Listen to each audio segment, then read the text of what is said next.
Roan Mercer hunched against the biting wind that howled across Thalos, a forgotten moon on the outer rim where nothing grew but frost and desperation. His environment suit was patched in 7 places, the thermal regulators fighting a losing battle against the -80 temperatures. Still, he trudged forward, following the ping on his scanner that promised salvage, and salvage meant credits, and credits meant survival for another month.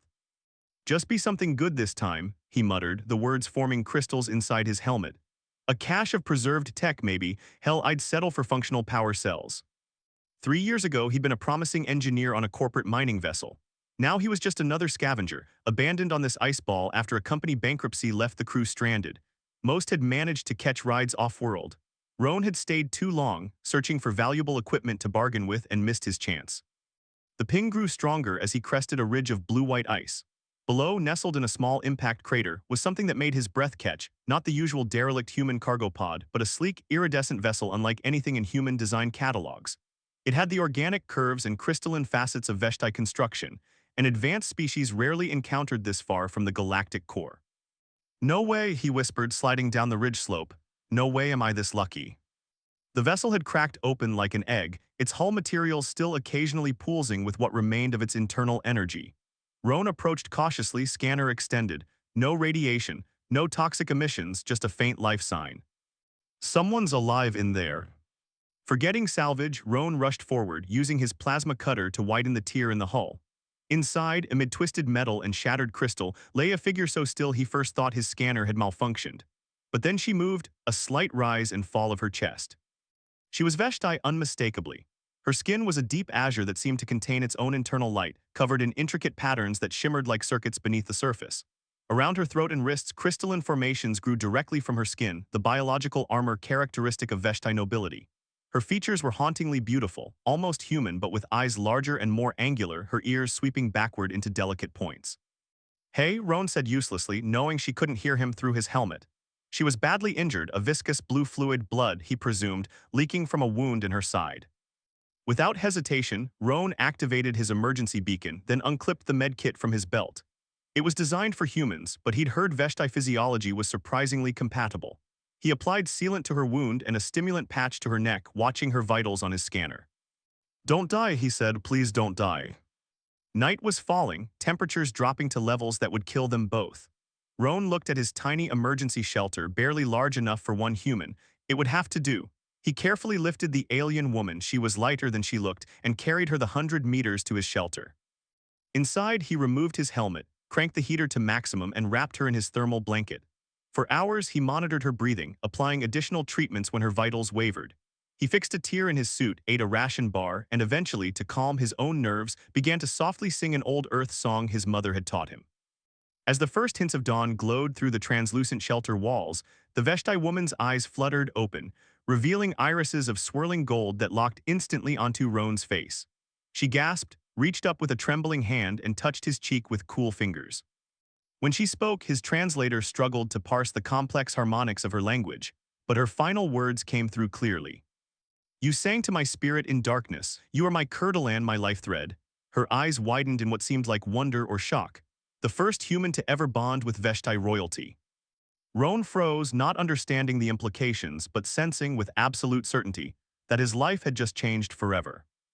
The emergency shelter, barely big enough for one human, now felt impossibly small with the presence of the alien woman.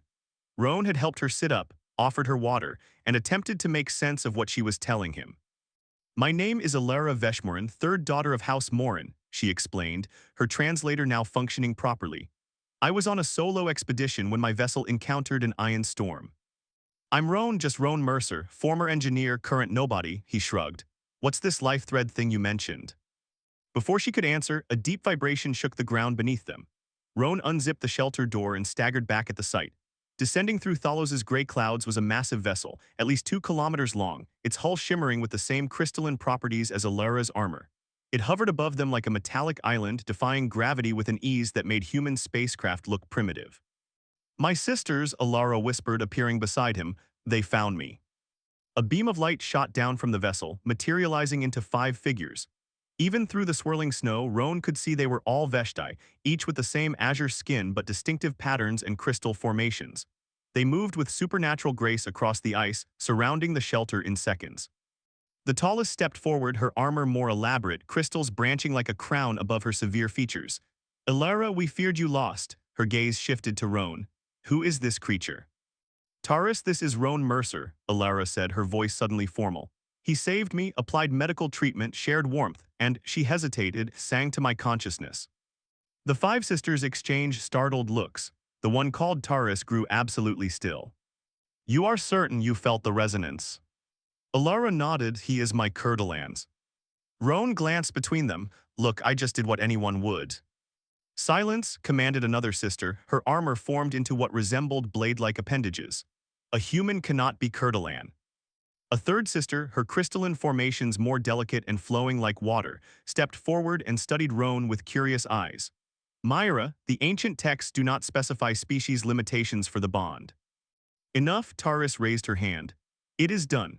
By the laws of our house and the covenant of our ancestors, this human is now soul-tethered to Elara and by extension to us all. The story continues in the attached document with all five sisters, their unique personalities, and Roan's journey as he adapts to his new life among the Veshtai royalty, faces assassination attempts, and ultimately proves his worth in a traditional challenge. Retry Claude can make mistakes. Please double-check responses. The royal vessel, the crystalline ascendant, was a marvel of organic technology. Corridors seemed to grow rather than be constructed, ceiling panels illuminated in response to presence, and doors dissolved and reformed rather than opening or closing. For Roan, each step was a revelation and a reminder of how far he was from everything familiar. This will be your quarters, announced Myra, the sister with blade-like armor. She had been assigned as his guide, much to her obvious displeasure. Do not wander unescorted. Many areas are forbidden to outsiders. The room was spacious, filled with strange furnishings that seemed to pulse with internal light. A large viewscreen showed the stars streaking by as they traveled faster than light toward the Veshtai homeworld. When can I speak with Elara again? Roan asked. Myra's expression hardened. When first daughter Taurus permits it, the bond you have formed is dangerous. It has never occurred with a non-Veshtai.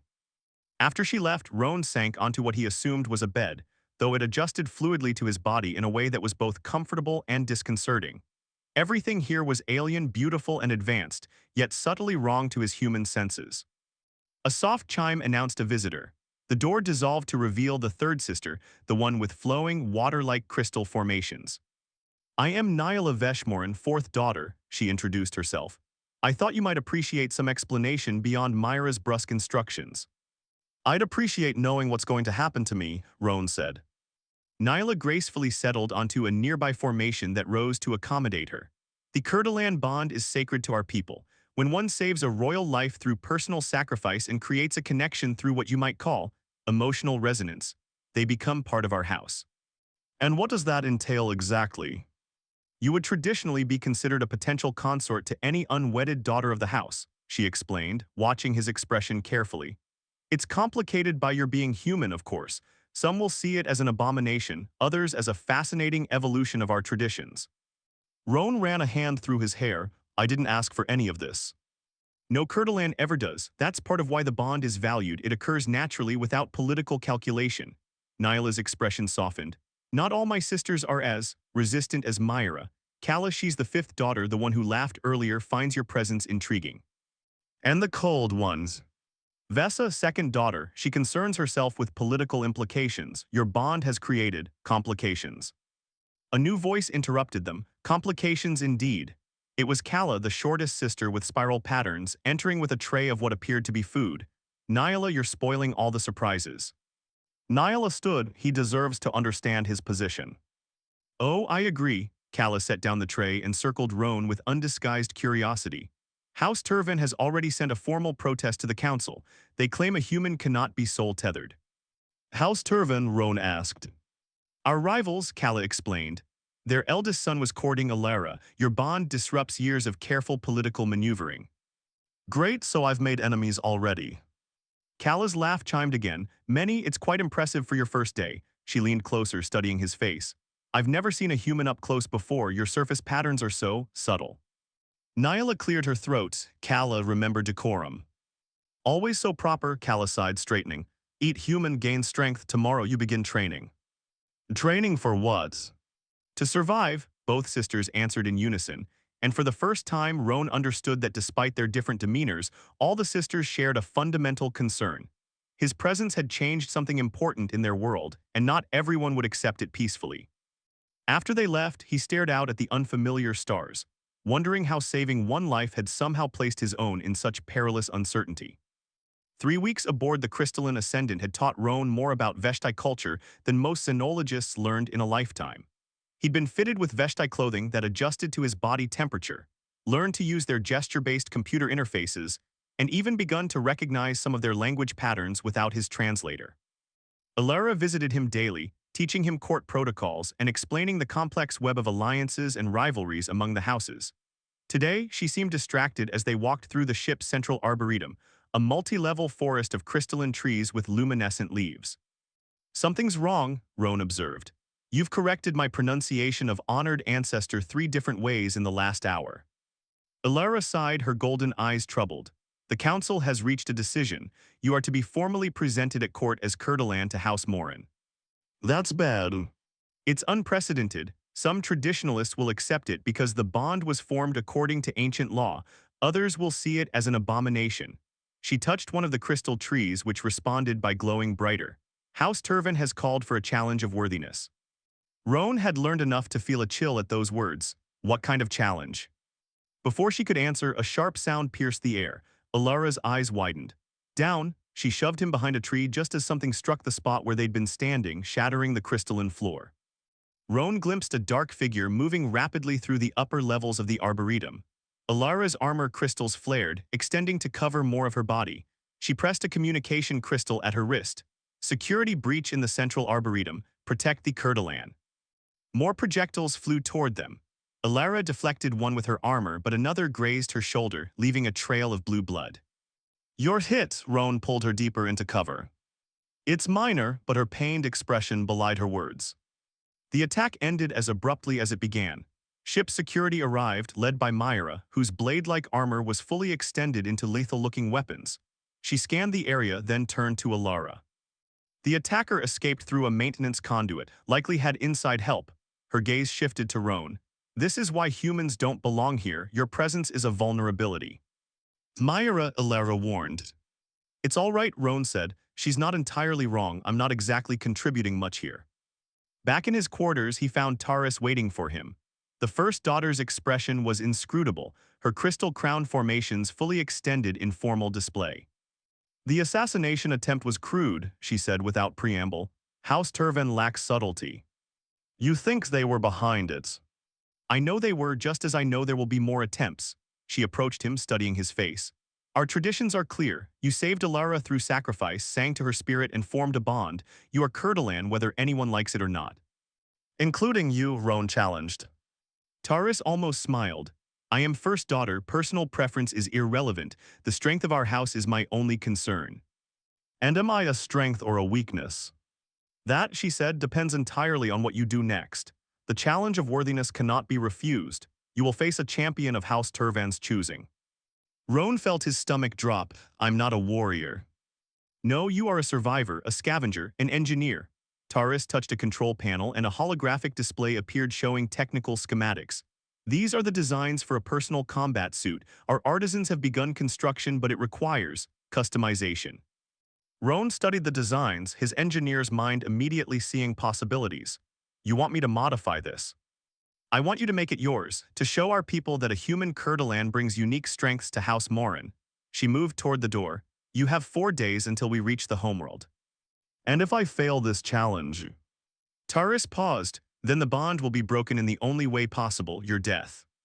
After she left, Roan stared at the combat suit designs, realizing he had one chance to prove his worth, not just to rival houses or the Veshtai Council, but to himself. He'd survived 3 years on a frozen moon through ingenuity and determination. Perhaps those same qualities could keep him alive in this new, dangerous game. The Veshtai homeworld of Crystallis hung in space like an artist's fever dream, a planet where the oceans themselves contained suspended crystal formations that refracted sunlight into dazzling prismatic displays. From orbit, entire continents appeared to be outlined in luminescent blue, thrumming with the collective energy of billions of Veshtai. Roan stood on the observation deck of the Royal Shuttle, his modified combat suit integrated with his body in ways that still felt strange.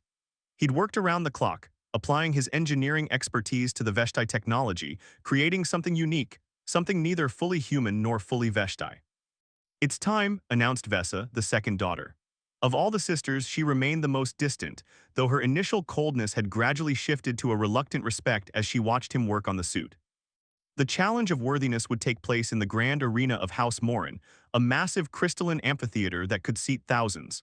As the shuttle descended, Roan felt Alara's hand slip into his. "Remember what we practiced," she said. "Turvan's champion will be strong but predictable. Their fighting style relies on overwhelming force." Roan nodded, his mouth too dry for words. The past 4 days had been a crash course in Veshtai combat techniques, with each sister contributing different elements to his training. Even Myra had eventually relented, spending hours teaching him how to anticipate and evade their traditional attack patterns. The arena was a sea of blue faces, their crystalline adornments reflecting light in a dizzying spectacle. A hush fell as Roan walked to the center, the House Morin sisters forming a protective semicircle behind him. Across the arena stood a massive Veshtai male, his armor formed into aggressive spikes, surrounded by members of House Turvan. "Behold the challenge of worthiness," announced a council elder. "Kurdalan bond claim against tradition, let combat reveal truth." The champion of House Turvan charged without warning, crystal blades extending from his arms. Roan activated his suit, feeling the enhanced response as he dodged the first strike. The crowd gasped as the human moved with unexpected speed, his modified suit glowing with energy. For several minutes, Roan simply evaded, letting his opponent expend energy in increasingly frustrated attacks. He remembered Kala's advice: let them see your difference as strength, not weakness.